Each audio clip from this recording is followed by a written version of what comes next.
Guys, welcome back to the channel. నేను మీ Durga Prasad. Made for each other episode 5 day 4 గురించి అయితే మాట్లాడుకుందాం. ఆ రివ్యూ ఎలా ఉంది ఏంటి అనేది మొత్తం మాట్లాడుకుందాం. మాట్లాడుకునే ముందు మన యొక్క వీడియో లైక్ చేయండి, వీడియో లైక్ చేసి ఛానల్ సబ్స్క్రైబ్ చేసుకుని అలాగే బెల్ ఐకాన్ ఆన్ లో పెట్టుకొని మరిన్ని రివ్యూస్ అండ్ రియాక్షన్స్ అలాగే మరిన్ని ఫిల్మీ ఎంటర్టైన్మెంట్ అప్డేట్స్ కోసం అయితే రివ్యూలోకి వెళ్తే ఈ రోజు డే 4 ఎపిసోడ్ 5 చూసిన తర్వాత ఎంత మందికి ఏంద్రాయుడు ఓవర్ యాక్షన్ అని అనిపించిందా హరిత హరీష్ జంట మీద? బికాజ్ హరిత హరీష్ జంట అని సారీ నేను అనలేదు కానీ హరీష్ గారి మీద ఎంత మందికి చిరాకు అనిపించింది మీరు కింద కామెంట్ చేయడం. బికాజ్ నాకైతే ఓవరాల్గా worst behaviour of the episode చూసుకుంటే హరీష్ గారు ఫ్రమ్ డే 1 నుంచి ఇది ఒక ఇంటెన్షన్ గేమ్ ఏదో గేమ్ ప్లాన్తో వచ్చాడు, మొత్తానికి స్పాయిల్ చేసుకుంటున్నారు. ఆవిడ్ని చూస్తే పాపం భయ్యా అనిపిస్తుంది. అంతా మాట్లాడుకుందాం ఏందనేది. సో వీడియో అయితే స్కిప్ చేయకుండా చివరి వరకు చూసిచ్చిండు మామ. సో అయితే ఎపిసోడ్ ఓపెన్ చేయగానే సో మొత్తం స్కూల్గా జరిగిన వీళ్ళందరూ పేర్స్ అందరూ కూర్చొని మాట్లాడుకుంటున్నారు. Like Nookaraju, Asia, Sonia and Siddhu, ఇంకో వసంతి అండ్ మన ఎవరు పవన్ కళ్యాణ్, అంజలి అండ్ పవన్. సో వీళ్ళందరూ మాట్లాడుకుంటూ వీళ్ళందరూ వాసంతిని వీళ్ళు కొంచెం ఇంకా పెయిరప్ చేయాలి, వీళ్ళు దూరంగా ఉంటున్నారని మాట్లాడుకుంటారు. అయితే వీళ్ళందరూ ఉప్పు గందుల్లాగా ఒకళ్ళ మీద ఒకళ్ళు ఎక్కించుకొని ఆడుతూ ఉంటారు. రూమ్లోకి వెళ్ళిన తర్వాత వాళ్ళ రూమ్లో తలిపేసేసి మీరు మాట్లాడుకోండి, మీ ఇద్దరు కలిసి మాట్లాడుకోండి అని అంజలి బయటకు వచ్చేస్తుంది. సో వాళ్ళిద్దరు లోపల ఏం మాట్లాడుకోరు. ఇక్కడ వాసంతి గారు ఏంటంటే కొంచెం భయపడుతున్నారు పవన్ గారికి అనిపించింది. ఆ జెండలో కంపాటబిలిటీ పక్కన పెడితే వీళ్ళ దగ్గరకు వచ్చినప్పుడు అవును నిజంగానే ఏమంటాడు అంటుంది. ఆయన దగ్గరికి వెళ్ళినప్పుడు నాకు తెలుసు అంతా నువ్వు ఇలా ఉంటావు, నాకు తెలుసు, మనకు తెలుసు కదా బయట ఎలా ఉంటుందో, మరి తెలిసినప్పుడు ఎందుకు మాట్లాడదాం. సో ఈవిడ కొంచెం భయం అయితే ఉంది, కొంచెం యాంగర్ ఇష్యూస్ అవి ఉన్నాయి కాబట్టి. సో ఆయన ఎలా ఉండాలో అలాగే ఉంటున్నాడు. ఈవిడ బికాజ్ ఎందుకంటే వీళ్ళిద్దరు కలిసి ఉన్నట్లే, పేరుగా ఉండట్లేదు, విడివిడిగా పోతున్నారు అనేది వాళ్ళ ఒపీనియన్. ఆ ఒపీనియన్ వాళ్ళకి చెప్పారు, బట్ ఈవిడ వేరే కరెక్ట్గా చేసుకోలేకపోతుంది అనేది నాకు అనిపించింది. సో అయితే ఇక మన over action boss good boss అంటే రెచ్చిపోయిన మన హరీష్ గారి గురించి వస్తే, హరీష్ గారు ఒక షోరూంలో మొదలెట్టారు పంచాయతీ. ఆవిడ ఏదో ప్రూవ్ చేసుకోవాలి పాపం. ఆవిడ చూస్తే నాకు నిజంగా అనిపిస్తుంది లీటర్గా ఆవిడకి ఏదో చెప్పాలని ఉంటుంది, చాలా కసిగా ఉంటుంది. అక్కడ వీళ్ళిద్దరు కలిసి జంటగా వచ్చారా లేదా, జంటగా వచ్చినా సరే ఈయన ఒక్కడే ఆడుతున్నాడా హరిత హరీష్ నేనే సగభాగం నాదే నీదే అని చెప్పేసి మొత్తం ఈయన ఆడేస్తా ఇంకో స్కోప్ ఇవ్వాలి కదా. ఆవిడ మాటలు కూడా నువ్వే మాట్లాడేస్తే అలా హరీష్ గారు అన్నట్టు అనిపిస్తుంది. అన్ని మాట్లాడేస్తాడు, మళ్ళీ మన మ్యాడ్ అంటాడు, ఆవిడకే చెప్తాడు అన్ని. ఆవిడ భరిస్తున్నందుకు హ్యాట్ సాఫ్ అని నేను చెప్తాను నేను. సో ఇంకా ఉంది ఆయన వర్స్ట్ బిహేవియర్ మాట్లాడుకోవడానికి. సో ఇవి జరుగుతున్న కాలంలో మధ్యలో మన లవ్ గురు ఎంటర్ అయ్యారు మామ. లవ్ గురు ఎవరో కాదు కదా, సో మన బిగ్ బాస్ లా అంటే ఒక లవ్ గురు ఒక లవ్ సింబల్ తెచ్చి దాని చూడు స్పీకర్స్ పెట్టేసి మధ్యలో కూర్చోబెడతారు. సో వీళ్ళందరూ వచ్చి లాన్లో కూర్చుంటారు మన జంటలన్నీ వచ్చి. సో మన లవ్ గురు చెప్పింది ఏంటంటే, ఈ రోజు కనుక మీరు లేకపోతే ఇదే మీకు ఆఖరి రోజు అయితే మీరు మీ మనసులో ఉన్న మాట మీ పేరుకి చెప్పండి అని ఒక అబ్బాయిలకి టాస్క్ ఇది. అబ్బాయిలు వాళ్ళ మనసులో మాట వాళ్ళ వైఫ్స్కి చెప్పాలి, తెలియపరచాలి. సో ఈ కైండ్ ఆఫ్ టాస్క్ని ఫస్ట్ చాలా స్టార్ట్గా అంటే ఇందులో మోస్ట్ చెప్పాలంటే ఎవరి అంత హడచింగ్ లేదు, ఒక ఇద్దరు ముగ్గురు తప్పించి అంత ఎమోషనల్గా వచ్చేది వాళ్ళు ఏడుస్తారు. మేబీ వాళ్ళకి ఎమోషనల్ కానీ చూసే మనకు అంత ఎమోషనల్ అనిపించలేదని నా ఫీలింగ్. మరి మీకేమనిపించింది కింద కామెంట్ చేయండి. సో ఇదంతా జరుగుతున్న క్రమంలో మన హరీష్ గారు బిస్కెట్ చేశారు, ఆయన ఏదో ఫీల్ అయిపోయాడు. సో ఆయన అన్నింటిలో mad for each other show concept తెలుసా, హైదారికి తెలుసా, అది తెలుసా ఇది తెలుసా అనే మాటలకి ఆయన చేసిన దానికి చాలా వరస్ట్ బిహేవియర్ అనిపించింది. సో అదే మాట్లాడుకునే ముందు అయితే ఫస్ట్ కపుల్, సో మన లవ్ గురు గారు టాస్క్ ఇచ్చిన తర్వాత ఫస్ట్ కపుల్గా నటరాజ్ అండ్ నీతు గారిని పిలిచారు.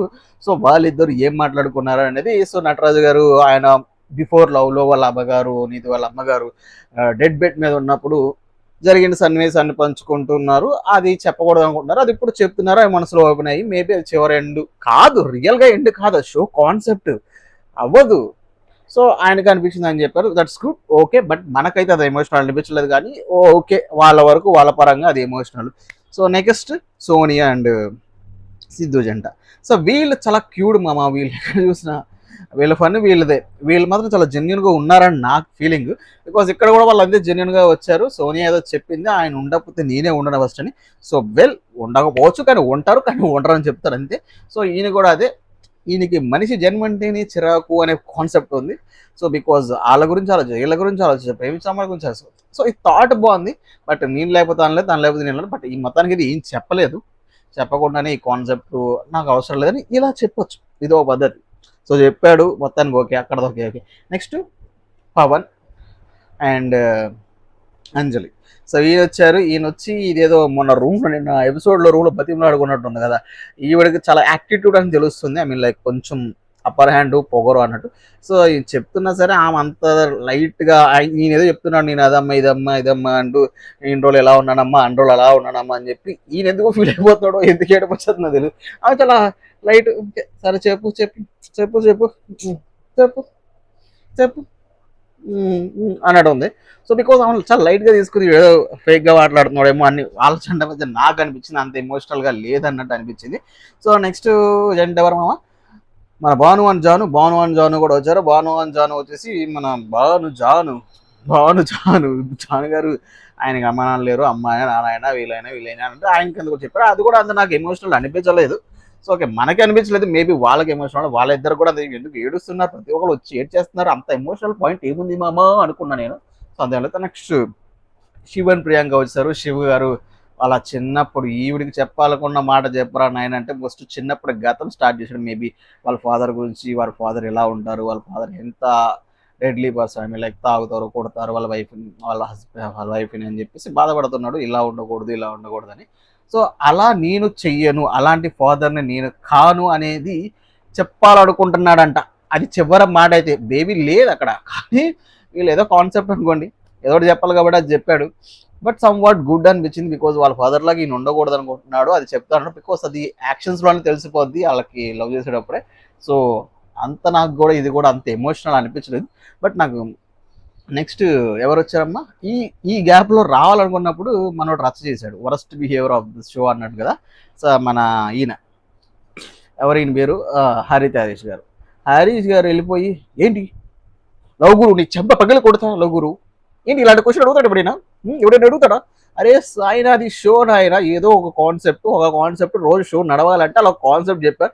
ఆ కాన్సెప్ట్ నీకు నచ్చితే చెప్పు, లేదంటే సోనియా అండ్ సిద్ధు ఎలా చెప్పారు మంచిగా, మాకు ఇలాంటి నెవర్ ఎండింగ్స్ ఉండవు, ఇలాంటి నెవర్ ఎండింగ్స్ మేము చేసుకోము, నేను ఉండకపోతే తను ఉండకపోతే నేను అది చెప్పుకోవచ్చు కదా. అంతేగాని నేను లేకుండా ఇమాజిన్ చేసుకోలేను, తను లేకుండా నేను లేకుండా తను ఏంది సొల్లు, వెళ్ళి అందరు ఇక్కడ కూర్చుంటే నువ్వు ఎక్కడికి వెళ్ళి మూల కూర్చొని ఎంత డ్రామా క్రియేట్ చేయాలో అంత డ్రామా క్రియేట్ చేసినట్టు అనిపించింది. ఇది కూడా కెమెరా కోసమే, బికాజ్ వాళ్ళ వైఫ్ని చూస్తే నాకు పాపం అనిపించింది. వాళ్ళు లిటరల్గా పాపం, ఆమె ఏం మాట్లాడాలో అర్థం కావట్లేదు. ఆమె జస్ట్ ఆమె ఏం మాట్లాడదన్నా, నీకు తెలుసు కదా నేను సగం, నీకు తెలుసు కదా నేను ఇబ్బంది పడతాను, సారీ ఏంటి ఏం మాట్లాడేది, నా ప్లేస్లో ఉంటే నువ్వే మాట్లాడతావా, నా ప్లేస్లో ఉంటే నువ్వే మాట్లాడు, అరే నువ్వు మాట్లాడుతున్నావు కరెక్టే, ఆమెను కూడా మాట్లాడినవు బాస్ అన్నాడు అనిపించింది.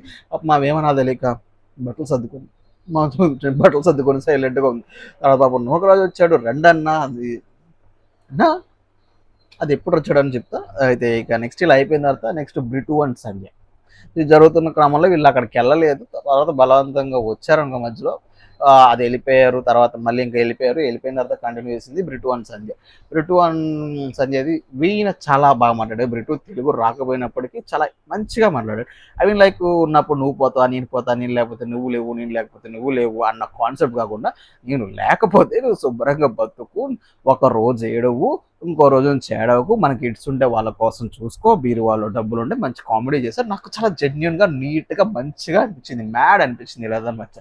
So he has that mad love on her అని అనిపించింది. బికాజ్ అంత మ్యాడ్నెస్ ఉన్న వాళ్ళే నువ్వు నా గురించి బాధపడకు అని చెప్తారు, మైట్ బి ఓకే. సో నాకు మంచిగా అనిపించింది. నెక్స్ట్ నూకరాజు ఆసియా కూడా ఆయన ఏదో ప్రయత్నం చేశాడు, నువ్వు అని చెప్పు, అటు తిరిగి నువ్వు లేకపోతే నేను ఎలాగో ఉంటాను, నేను లేకపోతే ఏదో అయిపోతానని చెప్పాడు. ఏదో అయిపోడు, మొత్తానికి సెట్ అవుతాడు కొన్ని రోజులకి. ఎవరైనా సెట్ అవ్వాల్సింది ఒక మనిషిని, లేకపోతే ఎంత లవ్ ఉన్నప్పటికీ వాళ్ళ జ్ఞాపకాలతో ముందుకు సాగిపోవడమే. ఆ పాయింట్ నన్ను టచ్ చేసింది అలా బ్రిటు అనిసింది. సో నూకరాజు ఇలా ఏదో కవర్ చేసుకుంటూ వచ్చాడు. I think almost all couples అయిపోయినమాట. ఇంకా ఈ హరీష్ గారిని అడిగితే ఏం చెప్పలేదు. సో వింటున్నారు. సో ఇది బిగ్ బాస్ షో కాదు కాబట్టి బిగ్ బాస్ ఆర్డర్ అయ్యగానే మళ్ళీ చెప్పేంత లేదు, బికాస్ ఇది సమ్ వాట్ రియాలిటీ షో కాబట్టి సో ఏం చేయలేకపోయారు. సో తర్వాత మన భాను అనేది యానివర్సరీ అంట. Firstly happy anniversary both. So happy anniversary అయితే ఈయన నూకరాజు మళ్ళీ ఆయన పిలవడం జరిగింది. పిలవమంటే ఈయన అంత ఈగోకి తీసేసుకుంటాడు హరీష్ గారు. ఈయన మాట్లాడిందే కరెక్ట్, ఇంకోటి మాట్లాడింది కరెక్ట్ కాదంటాడు. ఈగో తీసేసుకొని పిలుస్తున్నారు, ఇప్పుడు వెళ్ళొచ్చు కదా, మనకి వెళ్దామని ఉంది. ఎవరిదమ్మా ఆవిడద వాళ్ళ లైఫ్ హరిత గారు, అవునా వెళ్దాకుండా మనం అసలు ఈయన మాట్లాడేస్తే ఆమెకు స్కోప్ ఇవ్వు, ఆ మాట్లాడే స్కోప్ ఇవ్వు నాయన, మీరు వచ్చింది జంటగా, మీరు ఒక్కరు కాదు. అది ఆయన గుర్తుంచుకోవట్లేదు. అందుకని నేను రాలేను, మాకు బాగాలేదు, మాకు ఇది బాగాలేదు, ఇది చెప్తున్నాడు. సో మొత్తానికి రాలేదు. సో వీళ్ళు వెళ్ళి సెలబ్రేట్ చేశారు. చిన్న చపాతీ మీద గారి పెట్టి దాన్ని కట్ చేయమన్నారు సుబ్బాను అంజాలని. సో మొత్తానికి కట్ చేశారు, అక్కడ సెలబ్రేట్ చేసుకున్నారు. అక్కడ వరకు బాగుంది. So next morning Nataraju master Nidhi గారికి ఏదో కాల్ సంథింగ్ ఏదో అయ్యింది. ఆ కాల్ చేస్తే వాళ్ళ ఫ్యామిలీని గుర్తు తెచ్చుకుంటారు, అది ఓకే. అక్కడ వస్తే ఒక టాస్క్ అయితే వచ్చింది, దాన్ని అంజలి గారు తీసుకొచ్చారు. అయితే అందరినీ పిలవకుండా ఇక్కడ తీసిన తప్పేంటంటే, సో ఇది బిగ్ బాస్ కాదు కదా. సో మేబీ ఆవిడకి కూడా చెప్పింది చివరిలో, నాకు తెలియక ముందు చదివిస్తానండి, బిగ్ బాస్ షో అయితే ఒక ఫార్మాట్లో ఒక చోట తీసుకొచ్చి కలిసి అందరూ మాట్లాడు, అదొక స్క్రీనింగ్ ఉంటుంది. ఇక్కడ లేకుంటే వీళ్ళు చదివేసుకున్నారు, జంటలుగా విడిపోమని ఫస్ట్ గ్రూప్ అప్ చేయమన్నారు. అది లేక చదివిన తర్వాత అది ఏందని ఆ గ్రూప్ అప్ డిస్కషన్లో అంజలి గారు తీసుకొచ్చి చదివేశారు. సో వీళ్ళ గురించి కూడా మహేష్ అండ్ సాంద్ర వీళ్ళు ఫస్ట్ డే నుంచి చూస్తున్నామా, ఫస్ట్ ఎపిసోడ్ నుంచి వీళ్ళు ఎవరితో కలిసినట్టు నాకు ఎక్కడా కనిపించలేదు. వీళ్ళిద్దరే ఉంటారు, వీళ్ళిద్దరే గొడవలు ఆడేసుకుంటారు, వీళ్ళు వేరే వాళ్ళతో కూర్చున్నది అంటిల్ అన్లెస్ టాస్క్ వచ్చినప్పుడు తప్పించి మిగిలిన టైంలో ఎవరితో వీళ్ళు బిల్డ్ చేసుకోవట్లేదు. లైక్ బిట్వీన్ సాండ్రా కూడా సంజయ్ కూడా అంతే, వీళ్ళు బిల్డ్ చేసుకోవచ్చు. వాళ్ళు ఏంటంటే వీళ్ళందరూ మమ్మల్ని అవాయిడ్ చేస్తున్నారని అజంప్షన్లో వాళ్ళు ఉన్నారు, అసలు వీళ్ళైతే వీళ్ళ లోకంలోనే ఉన్నారు మహేష్ అండ్ సాండ్రా. సో ఏం జరుగుతుందో వాళ్ళకి మనకు తెలియదు. కానీ సో అది పేరప్పులు జరిగిపోయినప్పుడు మన మహేష్ ఒక పాయింట్ రాస్తే, మమ్మల్ని పిలిచి మీరు చెప్పాలి కదా, ఇది అన్ఫేర్ అనిపించింది. అరే బాబు, నువ్వు పిలిచిందంటే ముందు రా, నువ్వు అందరితో మింగిల్ అవ్వాలి కదా, మీరు వెళ్ళి మూల రూమ్లో ఉంటారు, లేదంటే ఒక మూల కూర్చొని భోజనం చేసుకుంటూ ఉంటారు. So that's what. సో ఇలా కొన్ని గ్రూపులు అయితే అయ్యాయి. సో మధ్యలో ఆ గ్రూపుల్లో కూడా వీళ్ళకి కొన్ని ఇదిలు అయ్యాయి. బికాజ్ 7th ఏమో ఒక గ్రూప్కి వెళ్ళాలనుకుంటే మన వాడు ఈయన పేరేంటి పవన్ కళ్యాణ్ ఒక గ్రూప్లోకి వెళ్ళడం వసంతి, వాళ్ళకి కంపాటబిలిటీ లేదు, అక్కడే కంపాటబిలిటీ తెలుస్తుంది. సో ఇది షో అయితే ఇవాళ ఎలా జరిగిపోయింది. సో ఈ రోజు చూసిన దాని ప్రకారం నాకైతే best couple of the episode వచ్చేసి బ్రిటు అండ్ సంధ్య. ఎందుకని చెప్తున్నా అంటే, ఈ రోజు జరిగింది maximum love if never ends, if లేకపోతే ఏందనే పాయింట్ మీద జరిగింది మోస్ట్ ఆఫ్ ద షో. అందులో చాలా బాగా ఎక్స్ప్లెనేషన్ చేసింది, అందరూ ఇచ్చారు కానీ అందరికన్నా బాగా అనిపించింది కొంచెం బెస్ట్. బికాజ్ అందరే నాకు ఎమోషనల్ అనిపించలేదు, కానీ వాళ్ళందరూ ఏడ్ చేస్తున్నారు, కానీ వీళ్ళు ఏడవలేదు. ఈయన ఏడ్చాడు, బట్ అయినప్పటికీ చాలా జెన్యున్గా ఉన్నట్టు చెప్పాడు. కాబట్టి నువ్వు ఉన్నా లేకపోయినా నువ్వు హ్యాపీగా ఉండు, ఒకరోజు ఏడు, తర్వాత ఏడవకు, బీరువాలో డబ్బులుండే, నగలుండే, మన పిల్లుంటే బేబీని మంచిగా చూసుకొని చెప్పాడు. అదే విధంగా ఆమె కూడా అతని మీద ప్రేమను అంతే విధంగా వ్యక్తపరిచింది, బట్ ఏడవలేదు. సో నాకు తాగొద్దు అనుకున్నాను, ఒక బ్యాడ్ హ్యాబిట్ ఉంటుంది దానికి. సో దానివల్ల సమ్ డిస్కషన్. సో ఆల్ది చూడడానికి క్యూట్ అండ్ మ్యాడ్ అనిపించింది నాకైతే ఈ రోజు ఎపిసోడ్కి. మరి మీ మ్యాడ్ కప్పులు ఎవరు అనిపించడానికి కింద కామెంట్ చేయండి మామ. ఈ రోజు ఎపిసోడ్ రివ్యూ అయితే ఇది. మరి రేపటి రివ్యూతో మళ్ళీ కలుసుకుందాం. అంటిల్ దెన్ మన వీడియో అయితే లైక్ చేసి ఛానల్ సబ్స్క్రైబ్ చేసుకొని బెల్ ఐకాన్ లో పెట్టుకుని మామ ఉంటాం మామ. By Tata, thanks for watching.